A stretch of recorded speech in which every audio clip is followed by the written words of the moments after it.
Uh, happy spider come, ladies and genderqueers. I'm Mary Jane Blank. Welcome back to Painkiller. If I can get it, what's happening? Oh, there we go. I forgot the button. Just a tad stoned. Just sort of. Train station. Train station. Excuse me. And as I discovered last night, when I was fucking around, I realized there's a bunch of explosives I can get. One here, and the other one's on the opposite side of that. But there's also an armor, but I don't know how to get it. There's like gotta be something about how you jump and move. Because when you jump, it pushes you in that direction.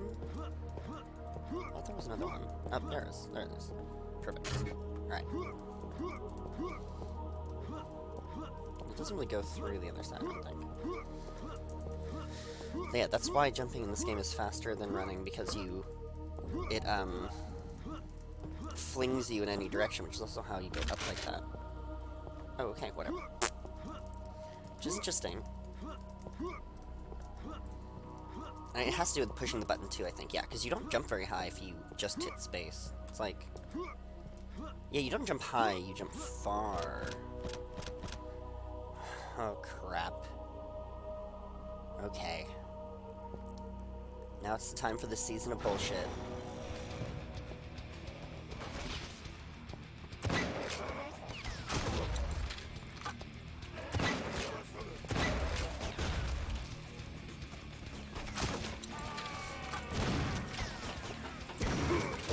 Oh, fuck! That smoke bomb. Ugh, jeez, this is a terrible level to try to actually take cover. Somehow it really doesn't work. There's nowhere to... Can I break the window? Can I go through the windows? Ah, this is a tough part. This part is hard. Oh, fuck, and the save is before. Okay, so I am probably just going to continue to try... I have 9 of these. Does this give me more? Oh. You just walk across it? You just walk over it. Sorry, I reference that a lot, but... Classic. And I just want to say my catchphrase, of course, James Rolfe, I will take you to the airport. Or pick you up from the airport and take you to your hotel or whatever. No. You know what? No. I will not. I'm just gonna, I'm just gonna take you to the airport. I won't bother being creepy. I'm not I'm not creepy. That's not a good way to say that. Anyone who says I'm not creepy, it's one of those things that always means the opposite. If someone says I'm not creepy, that they're really creepy. If someone says I'm good at communicating, it means they're really bad at communicating. So, yeah, just keep that in mind. And you know what? I've embraced it sometimes. My gal pal calls me, Spooky Lady. So I think that's kind of, I twist it into, that's why macabre is cool. So, no, I don't think I want the armor. Okay, I'm gonna try it.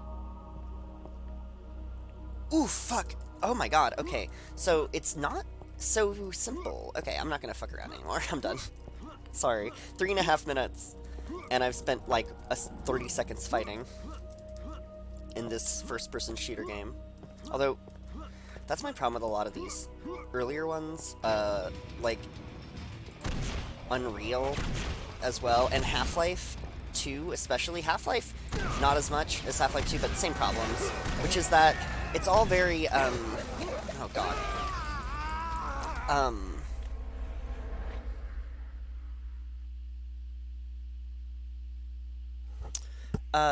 A lot of it is just silently bumbling around, looking for shit. And, like, fuck off. And because I have a bad sense of direction, I, am really bad at that. And, like, Half-Life, for some reason, I really enjoyed when I was in college, but Half-Life 2, not at all. It's really weird, but it was a couple years apart, but yeah, for some reason I played through all of Half-Life. I guess it was because, like, I had more of a context around it than 2, where 2, it, like, was selling me, it felt like I was being sold this, like, epic experience, but I was like, the problem is it's kind of, like, tongue-in-cheek, and, like, so I felt like I was being sold, like, you know, the best game of all time. And it starts out with just, like, a really long, boring sequence of walking through a train station as people make tongue-in-cheek jokes about how important you are. Because the whole joke of Half-Life is that Gordon Freeman is so unimportant he doesn't even have a voice. Which is, of course, ironic.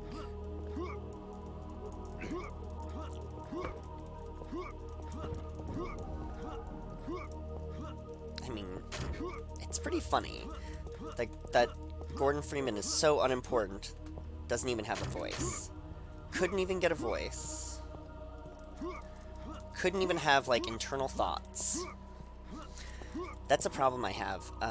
In video games, I find the tabula rasa protagonist a little bit more acceptable. Because you're supposed to be playing the character, you know? It's meant to be... Look, give me that health. What the fuck are you doing?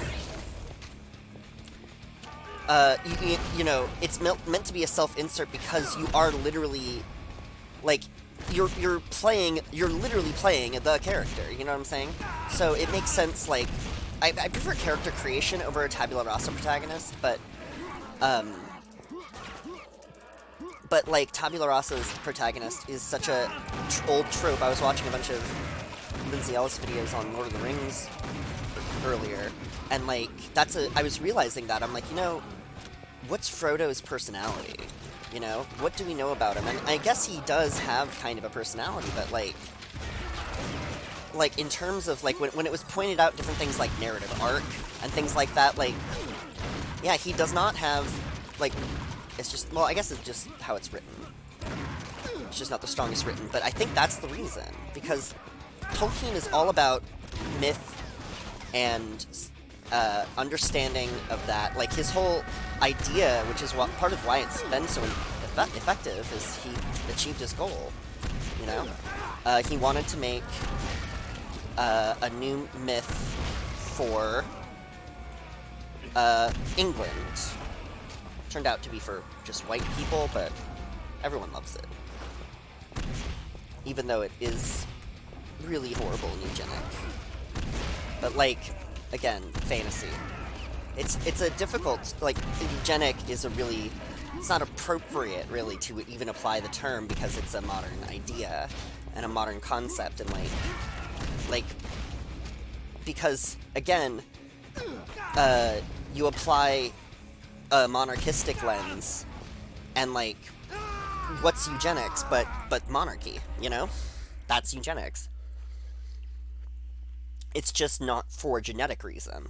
It's just for maintaining power within your family reason.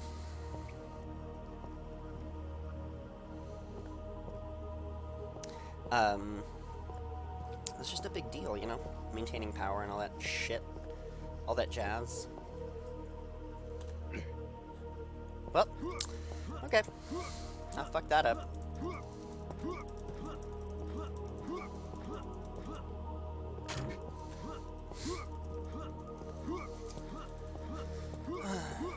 But anyway, yeah, because I've been thinking about that too, like,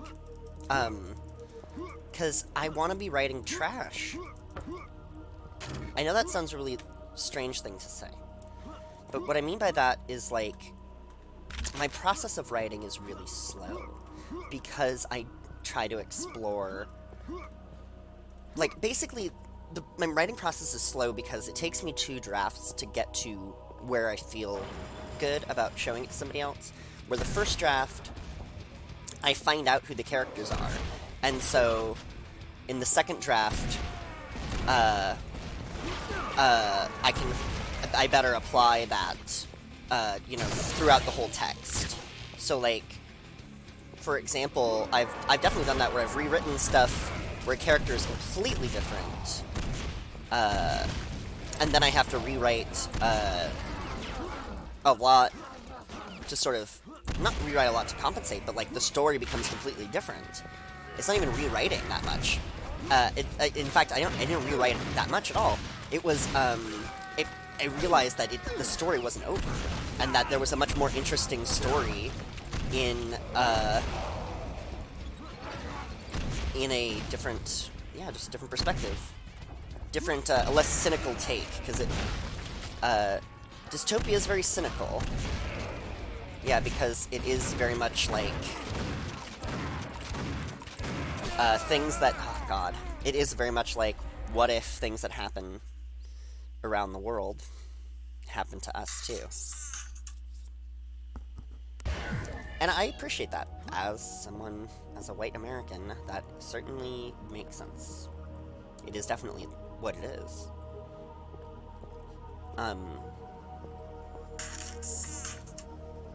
Shit.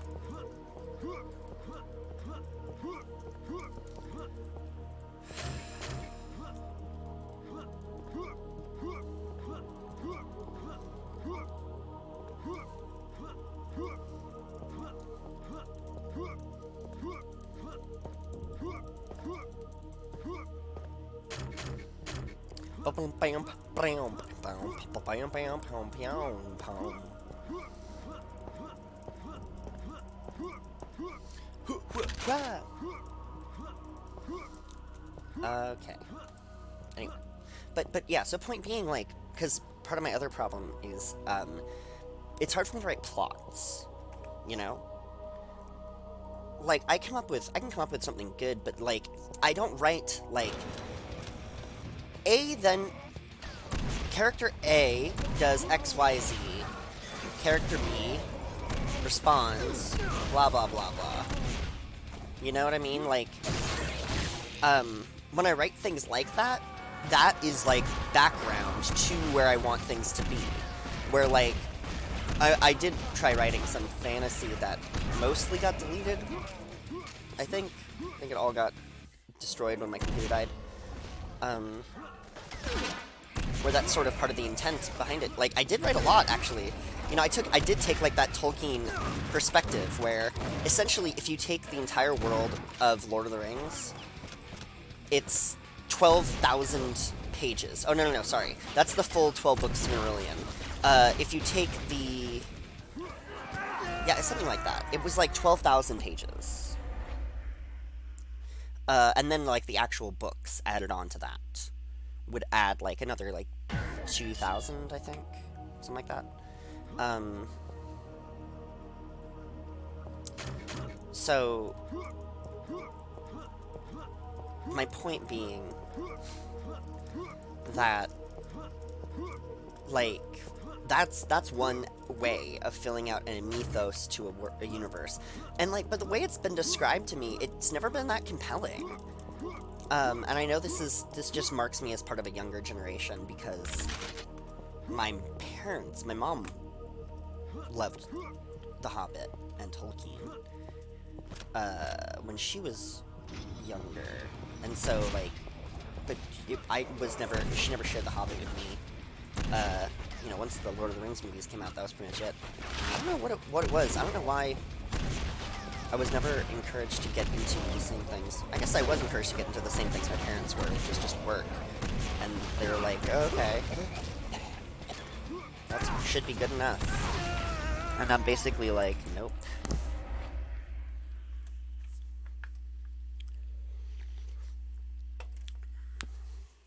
It's just weird, because,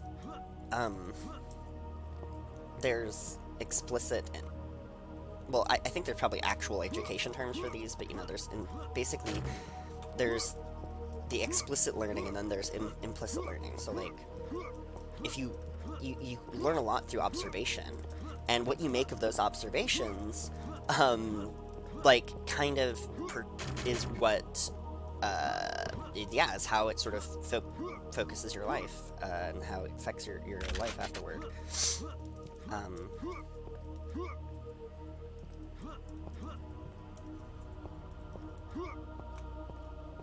And so that's how you implicitly learn a lot of things. That's how you learn things, and by observation. But I say implicit as in, like, you don't realize it because it's not being explicitly taught. Like, it's not just that other people don't realize that you're learning this. You don't realize you're being taught because, like, how can you? And I guess that's part of it, is, like,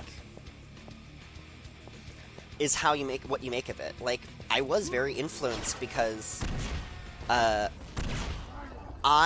basically, like, tried to learn as much from observation as possible. But that value itself was something I learned. You know, it's perspective in itself, you know.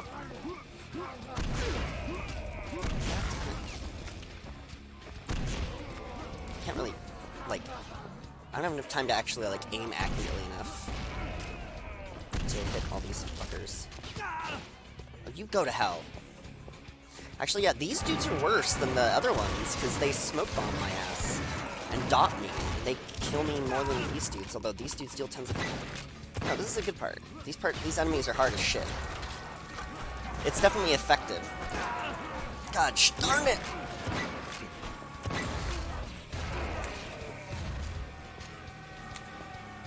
Oh, ha ha!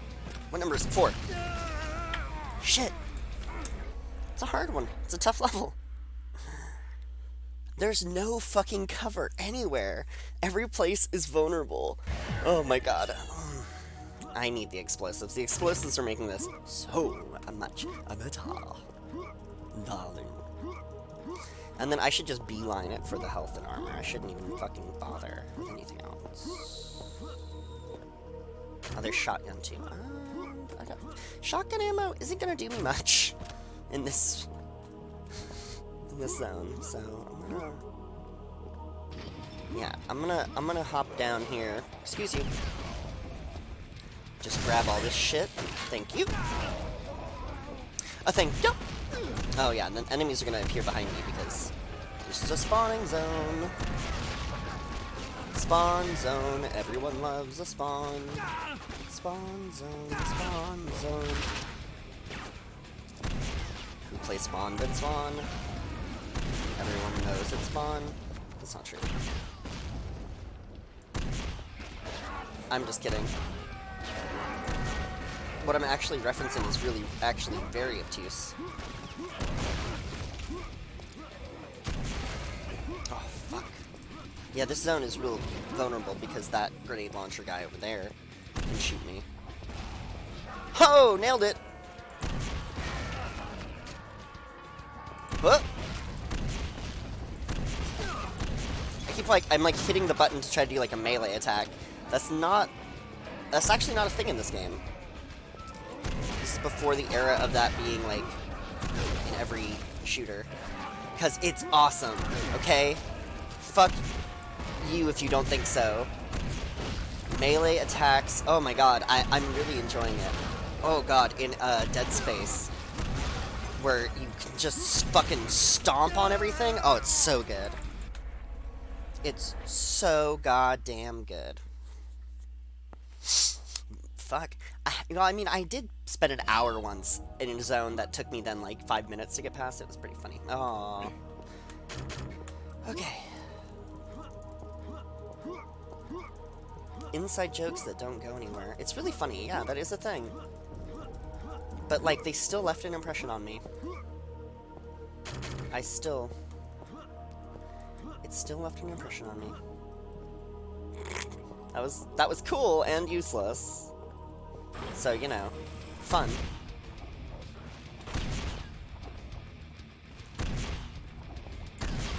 Then the stairs are also gonna get me a fucker, which means there's no safe zones. None of the zones are safe from hot boys. Which for a bisexual lesbian is very strange. Is definitely is an awkward sitch. Shit!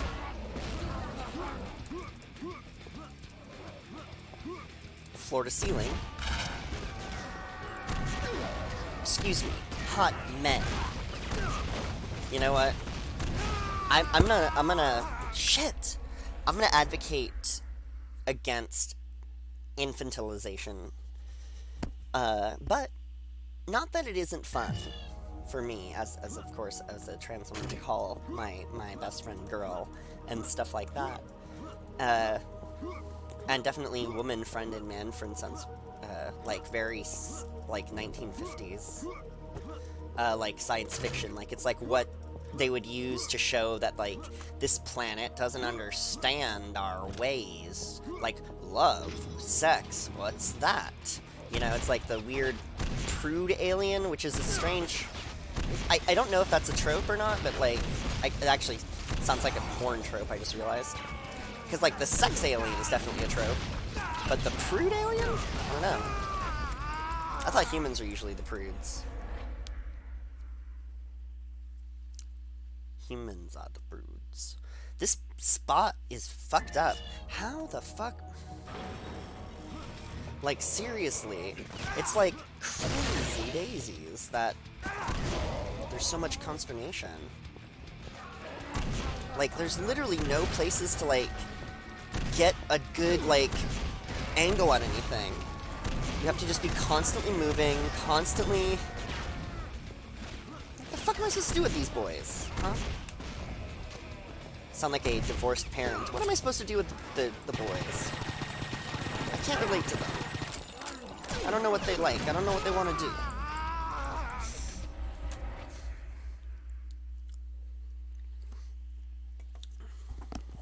It's really funny, too. I feel like, for me, it takes a lot.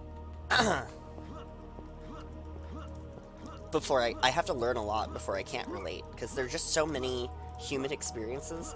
Like, it's really, for me, actually relating is more to do with... I would need to know a lot to know that I can't relate.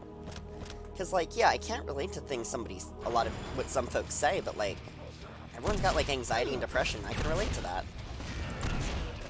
And, like, I don't mean to say, like, I don't even mean to be disparaging. I mean, like, that's, like, a problem in my generation, is that, like, we all, like, we were basically raised to give up and die. And, like, not on purpose. Actually, totally just, like, in reaction to our circumstances, really. Because guess what? Well, it's because we were sold 90s prosperity narrative, which was true, unfortunately. So, like, we were sold something in the 90s that could never be true afterward. And so those 90s movies that were always really amusing, kind of like Friends, how they even had to make it part of the narrative that, like, they can't afford the apartment that they live in because it's fucking huge. Because the fucking set has got to be huge, okay? If you're making a TV show, you're not gonna make a set with a fucking tiny room, alright? But, like... you know, that... The like... I love... My favorite trope of the 90s, the early 90s... I think it's, like, late... It's, like, an 80s and 90s trope, even. So I think it's in the 80s, too. Which is the suspiciously, successful slacker. Like, my favorite example of this was in the beginning of Biodome with Pauly Shore and Stephen Baldwin. So, you know, you can't imagine a worse duo. You know, what skills have they? You know, they're playing characters too, but, like, what skills do they really have, right? And really, not to shit on Pauly Shore. Pauly Shore is actually a beautiful gem in a horrific world. He's great. He's just a cool person. And, like, that was the best, his interview, he interviewed, he didn't interview, Tom Green used to have this really weird talk show in his, house, in his living room. Like, he basically made his living room into a set, which was really fascinating, in, like, 2008, I think, yeah. And I was watching him, because, yeah, it was, like, early internet, you know, like, this is, like, barely when YouTube, I don't even think he was using, like, YouTube videos. I think it was, like, he was hosting them on his own website and everything, but anyway. Which I only found out about because he got trolled by 4chan. Which now I can appreciate a lot more. How fucking weird that is. But anyway, Pauly Shore was on there once, and he had Guar, too, which was really cool. Fucking Guar played. It was cool. Anyway, Tom Green is also a beautiful gem. No matter how problematic he might be. But yeah, Pauly Shore, basically, he, like, just... Because both these guys won Razzie Awards, which is basically, like, sarcastic hipster award for worst movies of the year. And they both won. Pauly Shore, I think, has won multiple times. Because, yeah, he just has a particularly cringeworthy kind of comedy. I'm not particularly partial to it, but I understand people. But anyway, so Biodome, they're these... You got Pauly Shore and Stephen Baldwin, right? You can't imagine a worse pair of slackers. Their girlfriends break up with them, and then they lose their house. And they have, like, a full, like, 2-bedroom house. It's like, it's one of these things where it's like, how did they get this? And it's like, when I'm thinking about it now, I'm like, oh, they were drug dealers. Like, I don't think that was even implied. I think that that's just how I would read it if I watched it today. Like, a house full of a bunch of garbage, and 2, like, really shitty-looking 21-year-olds are the 2 people who own the home or live there. Like, yeah, that's my suspicion. No, I think they own it. Whatever, it's weird. The point is, yeah, like, there's this weird narrative in the 90s of, like, slackers. It's like this weird privilege thing, I think, where it's like slackers, but they, like, are from rich families, and so they don't really, they're not broke slackers, like, because that's, like, a big mainstream narrative. They really want to undersell poverty, and the effects of poverty, which is just fucking grotesque, isn't it? I mean, just saying those words, I'm like, jeez. That's what they do. I'm just saying as in, like, people who have the power to do so, make these messages that, like, mischaracterize it. Mischaracterize the cause, the solutions. It's pretty bad. But then again, I mean, no, yeah, they mischaracterize it because it's in their best interest. Like, it is a mischaracterization.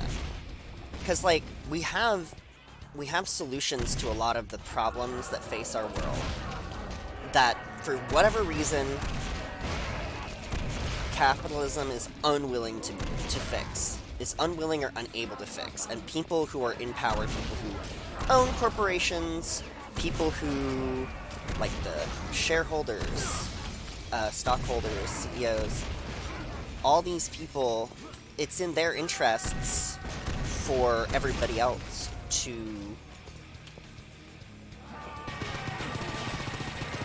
not realize, whoa, like, basically it's in their best interest but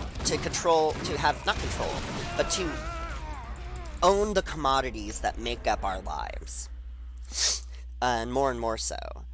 And even law kind of, like, it's so interesting to me how, like, regulation affects art, too, because, like, I never realized that the 80s cartoons, like, the 80s cartoon revolution, the reason why all the cartoons in the 80s were so memorable, because in the 70s, Hanna-Barbera cartoons are well known for basically using the same cells of animation. So every single show has, like, 4 or 5, like, has just the same cells of animation.